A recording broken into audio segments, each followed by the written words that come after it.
And we're live. Well, hello, and welcome to another episode of Building Your Wellness Brand Within Your Community. I'm Dr. Alan Weinstein with my co-host, Dr. Randi Ross.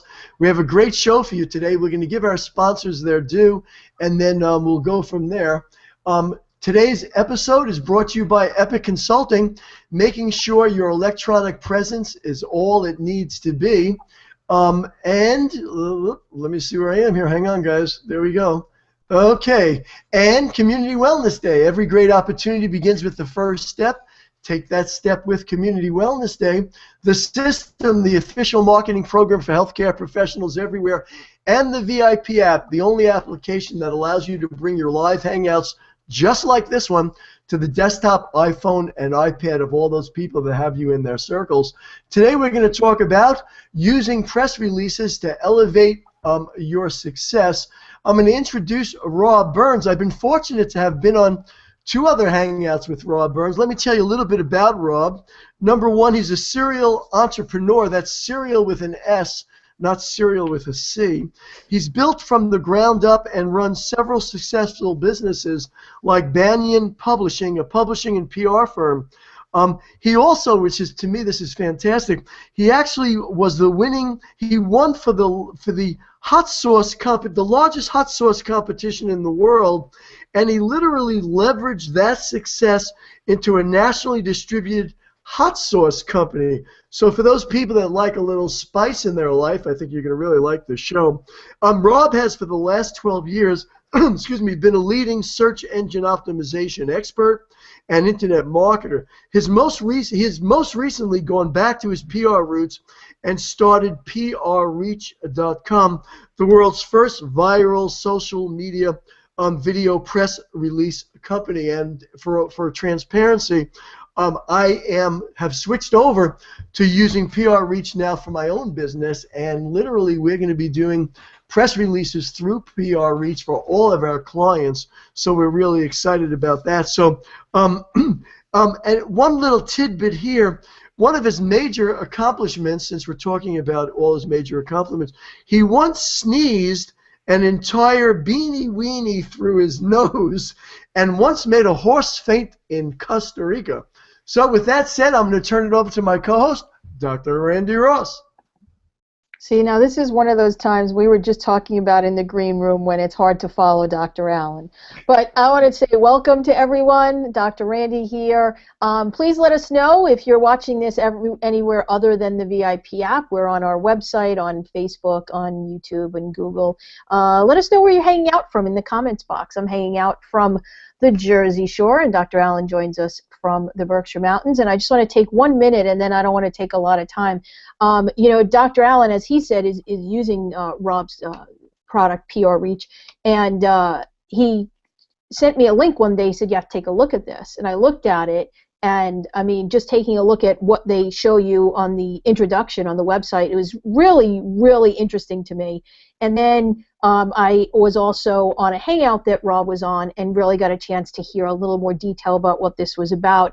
And that's when I said to Dr. Allen, we got to have him on as a guest. People need to know about this because I still work with clients that think, you know, getting a press release into some local digital paper is going to, you know, give them what they're looking for. So it's really important that we're sharing with you. We're always committed to sharing with you not just the details of what we do about how to be the best and most well-known, how to use a community health program as a great marketing tool to brand yourself in your community, but we want you to have all the pieces of the puzzle. So we bring together all the experts for you, and today's expert I'm really excited to have on and learn more about, because my team, and Rob doesn't know this, is actually in the process of building a little bit of a bunch of stuff in the can so that we're ready to go and start using his company in the near future too. So without any further ado, I'm going to introduce Rob Burns, creator of prREACH. Welcome, Rob. Thank you for joining us. I know you're a busy guy these days.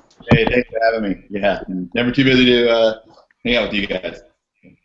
All right. Well, Rob, since a lot of our listeners may not know, you know, exactly who you are and what you do, even though I know Dr. Allen gave us kind of a broad spectrum there, but tell us a little bit about, you know, why you're considered an authority on press releases.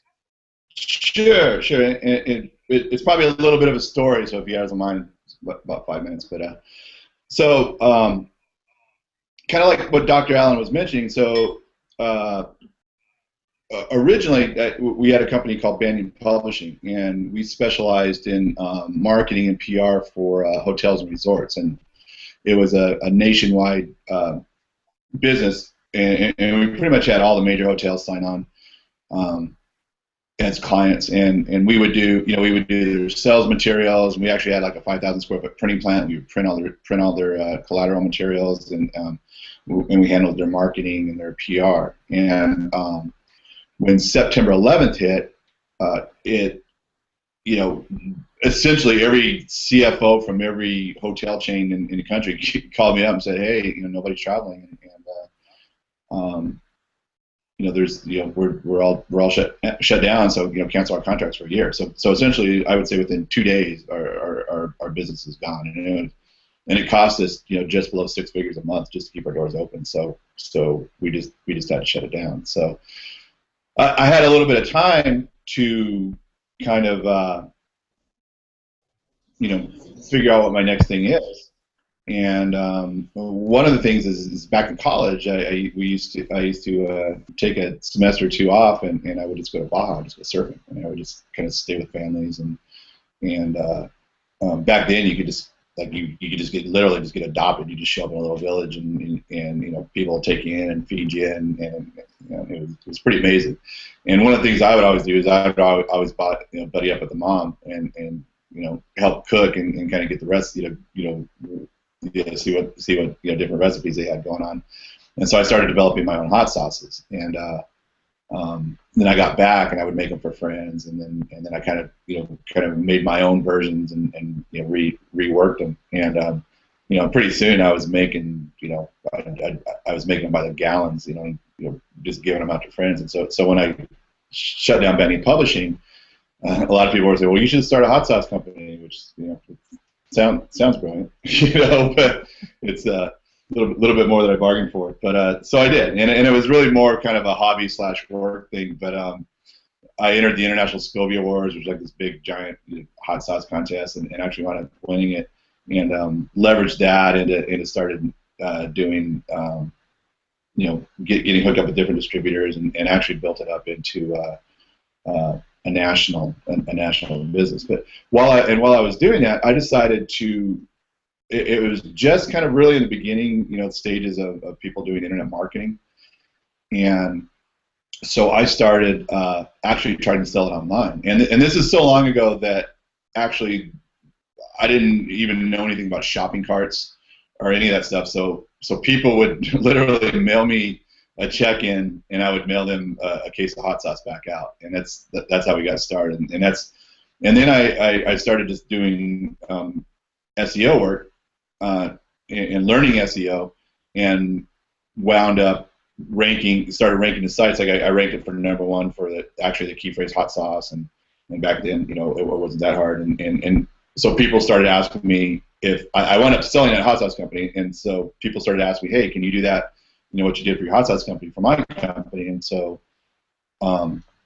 that's really where I started evolving into doing SEO and internet marketing for the last 12 years. So, fast forward to a couple of years ago, when Google really started making changes, I really started looking at SEO as more of a tactic and not a strategy.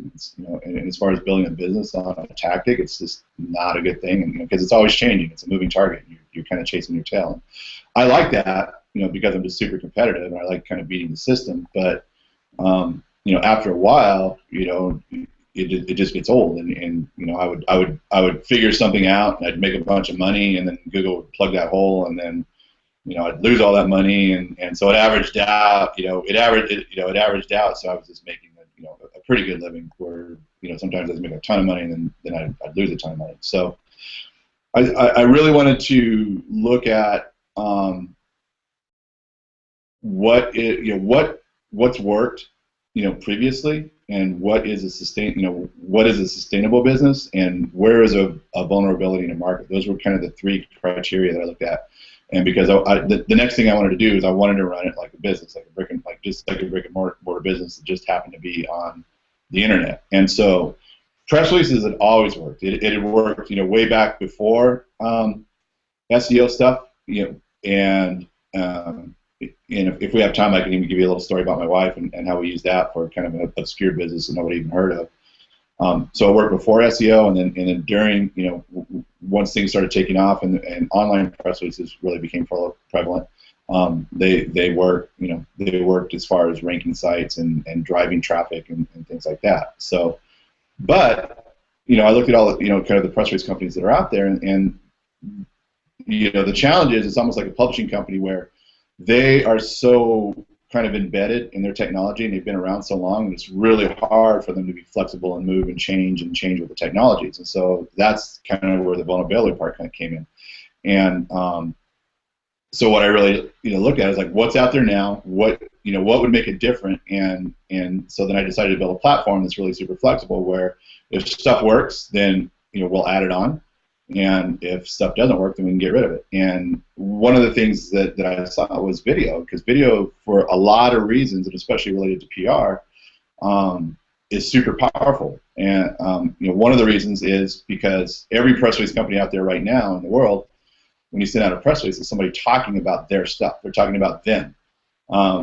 And what I decided to do was, so we actually have, when you do a press release, it's a newsroom with an anchor person, and they actually read off your press release for you. So now you're third-party vetted. So you have somebody that's actually talking about you, which is way more powerful. If you know anything about sales psychology or persuasion, then if you have somebody vetting you, then it's exponentially more powerful than if you just were trying to say, hey, buy my stuff, or look at me, or check me out. So we did that. We also built kind of this social mention network where every press release that goes out, they get embedded through all these different social profiles, and social mentions are kind of like the new link building, I'd say. And plus, it's great, for driving traffic. Some of our Twitter profiles, I think 45,000 people, and it's like 45,000 real people, not just bought on Fiverr people kind of thing. So, so I guess that would be kind of a long explanation on why I would be qualified for PR. So.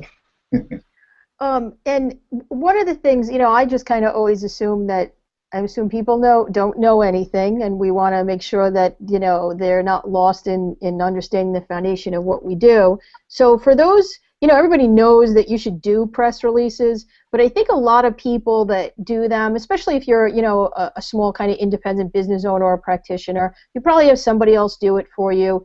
You may or may not be involved in it, and I don't know if people really understand the elements that are important. And I think that, explaining that, because if I understand correctly, you don't write the press releases, yours is just a distribution process. So if you could go over a little bit about, how to write a good press release, what are the important elements to include that, pretty much are across whatever your specialty is, and is there any, in your program, do you give any kind of examples or some kind of tutorial so someone understands, what a really good press release is? Yeah, when you sign up, we actually, on our thank you page, we have like a whole, it's like big giant 42-point red letters. It's like, watch this video first, and basically that video goes through our whole system, because we're a little unique as far as, because we have some things like, we discovered that when when you write a press release that's written for the media, like for the news, for syndication, it sounds really weird when somebody reads it off. So we actually added a second section so that it sounds more natural. So so you can basically write a 300-word summary that's in more natural language the anchor person can read, and then the traditional press release goes out through all the syndication channels, written that way. So so that's fairly unique, and then also we give you a bunch of links on actually how to write a press release, like what are best practices and things like that. And is it okay to give a link? It's not selling anything. Sure, but, no, go right ahead. Yeah. So if you just go to prREACH.com/blog, on our blog section, there's a bunch of different instructional articles and videos, and one of them is how to basically my take on how to write a press release, which is probably a little bit different than most folks as far as some of the things we do as far as titles and backlinking structure and things like that. So yeah, so if you go there, I think it's like how to write a super effective press release is a title, and it's like 3 or 4 down in the blog. So Rob, also really what I want you to explain, because this is really the thing that got me, and I mean I've gotten lots of, over the years doing this a long time, you know, press releases put in papers 100 years ago when we actually read newspapers, and you know more recently in the electronic versions, you know, of newspapers. But what really caught my eye about what you do is this, and this is what I really kind of want you to speak to. A lot of people don't understand that if you say to them, well, you know, this is how you get picked up by, you know, real prominent outlets, you know, New York Times and things like that, they think, how do, you know, if I'm in Florida, you know, how does that pertain to me? And what I usually explain to the, you know, the clients that I consult with is it elevates your credibility. And that's really, you know, what it's about. It is the visibility portion, but it's also about getting these very prominent media outlets that are recognizing you, that then can give you that opportunity to say, like, as seen on, and that kind of thing. So can you address that for people that think that, you know, how is this going to benefit me? You know, I just need to be in the local media, and I don't agree with that. Yeah, and actually, if you want, I can kind of use my wife as an example and do a little story about kind of how we leverage press releases kind of for her obscure business that nobody's ever even, you know, knew existed at the time. Sure, absolutely. And kind of you know, took her to a national level. So when we shut down Vanity Publishing, and I kind of went my internet marketing direction, and she actually took a year off and just kind of wanted to say, hey, you know what's the next thing I do, you know, want to do when I grow up, kind of deal. And so she literally spent a year just kind of figuring out what's her next thing, what's her next big thing. And at the end of the year, she came back and said, well, I think I want to be a professional organizer and an image consultant. And you got to think, this is like 12 years ago. And, you know, so I'm looking at her going, yeah, that's awesome. I totally support you. And in the back of my head, I'm like, man, I have no idea what that is, and I hope she gets that out of her system so we can do something that makes some money. Yeah, that kind of deal. And I did. I fully support her. So the challenge was I couldn't do my SEO thing, or really even the internet marketing thing, because at the time, it's not like now where there's all these TV shows about organizing and image and things like that. At the time, nobody even knew that existed at all. And so it was kind of a perfect case study where, you know, she started out a small local business and it was a business that was just so obtuse and obscure, you know, in my mind, and you know, in a lot of people's minds back then, just because, what was it? So we decided to go back and kind of to our PR roots and use that angle. And so what we did is we started creating news stories that we pitched to the local media, and we started out just local newspapers, and then she actually got to be a syndicated columnist. She started out in a couple newspapers, and then she started doing because we sent press releases, and we kind of hyper focused on specific journalists that might relate to that. And a big tip about writing press releases is everybody thinks their product is just you know the best thing since shaved ice, and the reality is journalists just don't care. Like, no, you have to come at it from the angle of nobody cares about you or your stuff. And so what you need to do is you need to write it at an angle that is in the journalist's best interest. I mean, basically, you need to essentially kind of write their article for them in their voice, so that they can just change it up and put it up, through whatever media channel they use, because they're super busy. 99% of the journalists, they use the internet to research. So what we did is we started doing that. So every time she got picked up by a media source, and it started out local media, we created a media room on her website, and we would post that. So it started out articles, and then she was on local radio, so we would put her local radio stuff in her media room, and then she got on local TV, and the more that she did that, the more times that people came to research and look for, because then all of a sudden people started organizing was actually kind of a hot topic, and it kind of evolved that way. And so now when people are looking for sources to quote or to do a news segment for, the journalists went to the internet, and Kathy had a whole media room full of stuff, and it showed her on the local news, and she was, she's really, really good, in front of a camera or on stage.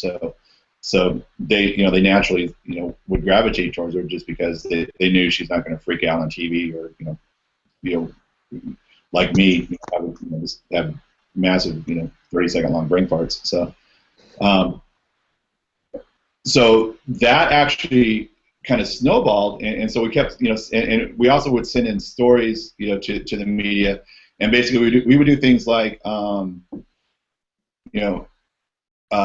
get organized for back to school, or organize your garage, spring cleaning your garage, or how to new image for job interviews, things like that. And they were it was just news candy, and that's what we did. We created kind of this news candy stuff, and it just kept snowballing. So she wound up starting getting on national shows. She was on Good Morning America. She was in Oprah Magazine, Martha Stewart Radio, Good Housekeeping. Of course, all the organizing magazines, things like that. And that actually led to her becoming a keynote speaker, and she started doing $5,000 to $7,000 keynote gigs for companies like Intuit and Hewlett Packard, things like that. So all of that, and my point being is, all of that was from something where most people would say, well, nobody even knows about this stuff, and PR is not going to work for my business. And here's something where nobody even knew a business existed, and now she's getting keynote speak, doing a keynote speak. She just got hired because somebody saw her old one of her old Good Morning America segments for the Port of San Diego. So the Port of San Diego just signed up this big 1-year contract where she's going to basically go in and reorganize their business and kind of systematize them. So. Rob, let me just jump in here and ask you something. As you're talking, and I have seen your wife on a Hangout too, and she is amazing. She really communicates really well. So I'm not surprised between your expertise. She does better. So. But what about in the situation which most people are the opposite of Kathy, where there's so many people that do what they do in a given community, so everybody's kind of fighting for that attention, whether you're a chiropractor or any other kind of health provider, PT, when you're in that arena where you're all fighting for a piece of the pie, how does what you do position them differently than me just writing a press release and submitting it to my local newspaper? Well, a few things. One is 99.9% of your competition probably isn't going to do that. So if you do, there's a couple things that are gonna set you apart, and then there's a couple tactics that will set you apart also. One is when every press release comes back, because we're nationally syndicated, we're actually tier 1, so those same companies are charging $300 or $400. We actually have that syndication and a little bit more, and they don't even have video or usually a social media component. But when you get a report back, it will actually you'll actually see a good majority of the pickups, and a lot of them will be local news stations or newspapers or Boston Globe or whatever. So when you get picked up and you're posted on that site, you can actually take that logo, and I'm sure you've seen that before, as seen on. So now you just kind of, if you put that on your site, so now you're an authority, and you've just raised the price of your real estate, and not only that, but you've made yourself, appear more valuable than you're the next person, your competition. The other thing is the video component. So now you can take that. So say you haven't done any kind of news segments or anything like that. So you can take that video. First of all, you could download it. We use Vimeo just because of the quality, and we actually own the video channel, Vimeo channel, whereas we were started out with YouTube, and we didn't own it, and we had some people do some spammy stuff, so we just switched over. But you could take that Vimeo video, put it on your YouTube channel, and then if you do video marketing, it's a great video marketing piece, because it's somebody talking about you, as opposed to you doing a video and you talking about yourself. Now you have somebody else talking about you. But you can also put that on your media room, and that can be a starter for your media room. So now you have kind of a news segment already in there. So when people are researching you, then it gives you a little bit more bang for your buck. Some of the tactics you would use. So say you're saying like a dentist or a chiropractor. I think every dentist and chiropractor, they have some kind of unique selling proposition that's probably a little bit different than their competition. So, like here in San Diego, my chiropractor actually caters to big wave surfers, because we just get trashed. Like my back is just like every 3 months my rib pops out because I had like an old surfing injury and I can't breathe. But that particular chiropractor like specializes in us, and so that's who I go to. So you can kind of carve out a niche, or say a dentist that specializes in children or painless dentistry, or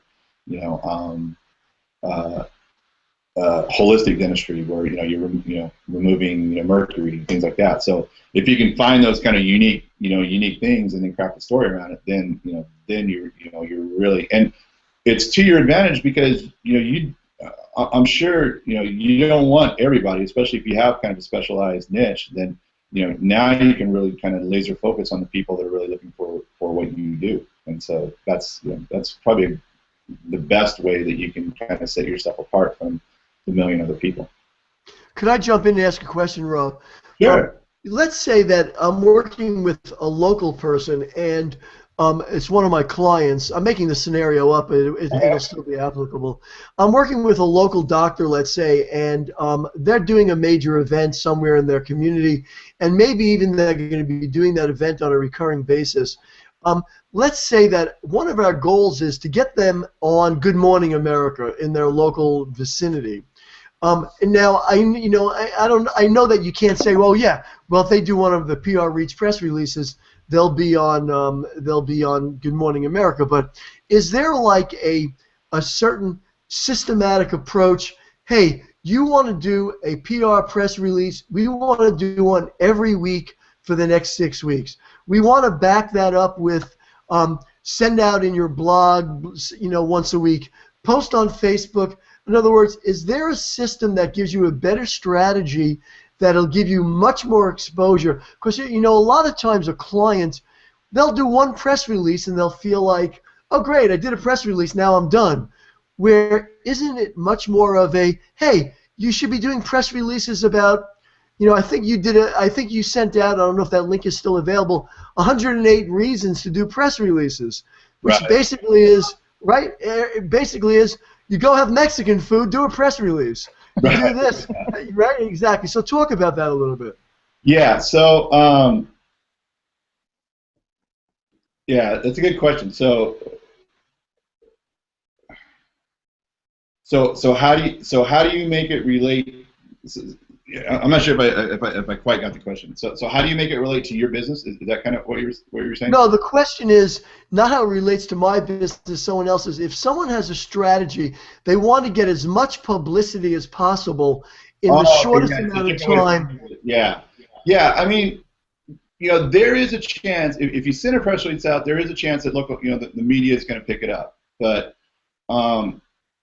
there's a lot of other stuff you can do. One thing we're experimenting around now with is actually taking that press release and putting it on Facebook, and then making it a promoted post. So it's actually sponsored. And then what you can actually do is you can actually find journalists in your area or people you want to target, and you can actually specifically target those people when you do that post. So it pops up, on their news feed or their timeline. So so little specific things like that work really, really well, and especially if you're trying to target journalists.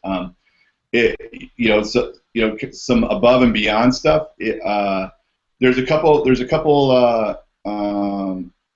companies. There's like Harrow, which is help a reporter out, and those are actually like you can sign up for that, and there's journalists saying, hey, I'm looking for certain stories. So if it relates to you, then you can kind of take that same press release and you can send it to them, saying if it relates to them, and you can also pitch journalists on help a reporter out Another site that's really good, and I don't have any affiliation with them or any kind of affiliate stuff going on, but is something called Bulldog Reporter, and Bulldog Reporter basically has a list of journalists and media sources, and they've really hyper focused them so that it relates, and that's something too is don't get a big list of journalists and just mail to them, and if you're a dentist and you're mailing to some guy that's in a financial arena or whatever, you're just going to upset them, and you're going to wind up just getting spam, marked for spam all over the place. So, and also address frequency of press releases. Yeah. So frequency of press releases, as far as just generally send them out, one a week is good. I mean, there's especially like if you go through the 108 reasons, you'd be surprised. And if you just go to the blog, there's a pop-up, and you can sign up for the 108 reasons that way. I think it might be an exit pop. But you'd be surprised just at the things that you can come up with that are legitimate things that are interesting to journalists, to write about. And so, looking, if you want to look for, reasons to write, one of the kind of great ways to find out story ideas is type in, phrases or keywords that are related to your industry. You can go to Google News and see what's trending there. So, if you can find out other stories that are trending there, and there's two things you can do: is you can kind of craft something that's similar but has your own angle, your own kind of bend to it, or the other thing is they kind of call it newsjacking, where you'll take a trending news story and you'll make yourself the expert. So basically, the press release will be about that trending news story, and then the quoted expert will of course be you. So now, which is great for journalists, because journalists are always looking for people to do quotes and things like that. So now you can kind of piggyback on whatever's trending in the news, and so that's a great way. Dig and Reddit are amazing because they show you how to write really good titles. Dig, Edit, and there's another site called Upworthy. And if you just see the writing style, so with Dig and Reddit, just type in some of your key phrases and see what's trending there. Look at the top, look at the top 5 or top 10 stories there, and see how they constructed those titles and see what the subject matter is, because that's what interests people. So I mean, they're basically just handing it to you in your lap, and so which is awesome, because you could just do a little bit of tweaking. Upworthy isn't really newsworthy stuff; it's more just kind of interesting, positive things, but their whole business is built on writing titles and getting people to click on those titles. And I would say, when Dr. Randi was asking me about some of the important things about actually how to write a press release, the number one, I would say 70% of your press release is actually your title, because for a lot of reasons, because your title is the first thing they're going to see. It's going to engage them. It's the hook. If people aren't interested in what you have to write about, then which is going to the first thing that's going to see is their title, they're just going to move on. So even from an SEO standpoint, if your press release shows up and it ranks #1, but you have just this really kind of stupid, boring keyword stuff title, they're not going to click on it anyway. So it just doesn't matter where you rank. So 70 to 80% would be your title and engagement. I would say that's super important. Well, we're nearing the end. I want to kind of tie together some things, and as much as I try to mimic the great Alex Mendozian, I don't write cards because for some reason I can never get them in the center of the screen, and then I spend my whole time reviewing doing this.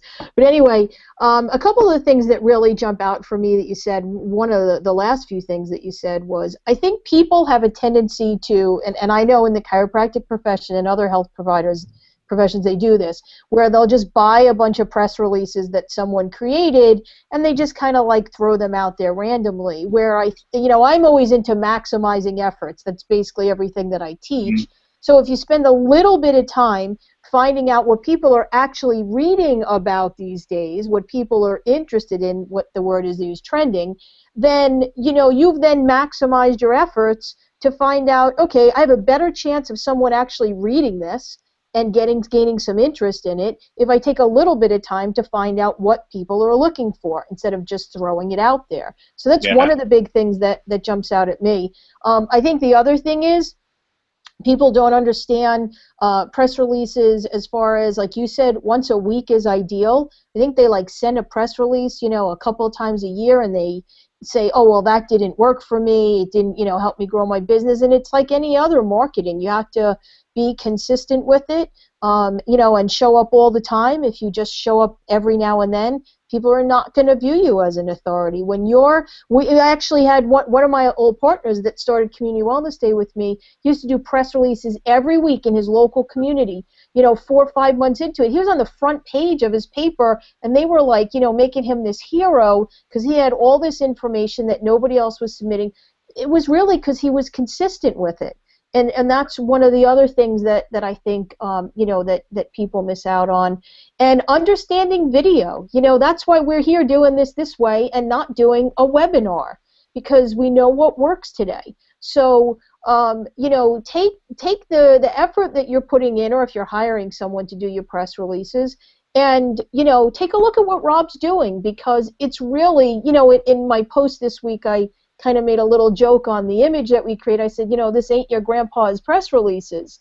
And that's really what I think, people need to understand. Stop being behind the curve, be ahead of it, be an early adopter. And I can tell you, just go to Rob's site, prREACH.com, and you'll be amazed at the amount and the level of exposure that you gain. So, Rob, I'm going to give you, just kind of a minute to tie it up here for us, and then we'll say our goodbyes. So, we'll definitely, have you back. I think this is an ongoing topic, and I'm sure, your business is always going to evolve as they change things. That's the other thing. People are doing things that are just so antiquated, and we know with how quick marketing changes today. You have to be on top of it. You can't do what you did 5 or 10 years ago. And in some cases, if you're on social media, Facebook changes the rules every other month. As soon as I got it figured out, you go in there and they changed it. So we need people like you that are on top of that, because the people that are our members and our clients, they don't have the time. So you're their authority, you're their expert. So give them a couple of last words here why they need to take a look at prREACH. Yeah. Well, one of the things we also do too is like, the whole thing is reach. That's why we called it prREACH. Is we try to be through as many channels as possible, and through as many, especially with social media, because originally in the early days of press releases, the media dictated how you absorb their content. And now social media really, the users decide. They decide where they're going to see you, and they decide how they're going to see you. So that's really the big premise of what I was doing was, try to be, try to create as many different media types as possible, and try to, go through as many different media types as possible, because just being in the internet marketing game for so long, I've done a lot of behind the scenes things with a lot of the guru guys and stuff like that, and they're always it's easy to do that whole magic bullet push button system of things, wisdom of gig thing where, hey, just buy this thing and you just hit a button and you're going to get rich, and it just doesn't happen that way. You have to look at your internet, your online marketing as a business. Just the most successful people look at it just like they would look at a brick and mortar business, and not just some kind of magic, I'm going to get rich, by hitting a button but thing. And that's really what we do is, like, we don't promise we're going to be everything to everybody, and it's the only thing you should do. But it's a really, really good thing that is really powerful to help you market, for what you do, and that's why what you do, and that's why we preach the whole quality thing too. Is back in the day, way in the ancient times, a year ago, everybody was doing article marketing. They were doing spun articles, and and that was a tactic, not a strategy. And as soon as that tactic dried up, a lot of people's businesses just tanked because that was the only thing they were doing because they thought that was the magic bullet. And it's not. And so what we do and what we try to do is go through as many venues and as many channels and as many to get as many diverse eyeballs in front of that press release as possible. And so that's why we use social media and we use video and then we syndicate, and then we also have where we use news wires which go out to journalists and that whole thing like Associated Press and Reuters and LexisNexis. But then we also have it so that it's we have partner sites where we actually add it there too, and we do it in a way so that it's social media, so it appears to be a social share, which Google likes. Whereas duplicate content, where if it's just posted on a site, usually it is kind of discounted, but we try to set everything up so it's more of a share than a post, so, which is great and powerful. So. Well, let me just come back for 1 second. I want to thank Rob again for being here. And, a little thing that came up recently for me, if you have a marketing person or a PR person in your business, in your practice that you're using, and they don't know about companies like prREACH, you need to question that. And you need to know why your experts and your authorities that are helping you run your business are not on top of what the latest and the greatest is. So just a little thing for you to make look like your authority, even if you don't know anything about marketing. But I'm going to take 1 second here, and then I'm turning it back over to Dr. Allen to close us out. For those of you who've been following us and emailing me and messaging me through all the different social media, just know that we are beginning our Community Wellness Day planning in about 10 days. So for those of you that are interested in jumping on board, we're going to be integrating some of the things that Rob talked about and talking about why prREACH is a genius fit for Community Wellness Day and your marketing for that event. So message me, send me an email, and we'll see if your town's available, and we'll get you started. There's great new things happening. We're always evolving. So let me just turn it back over to Dr. Allen to close us out and give our sponsors their due.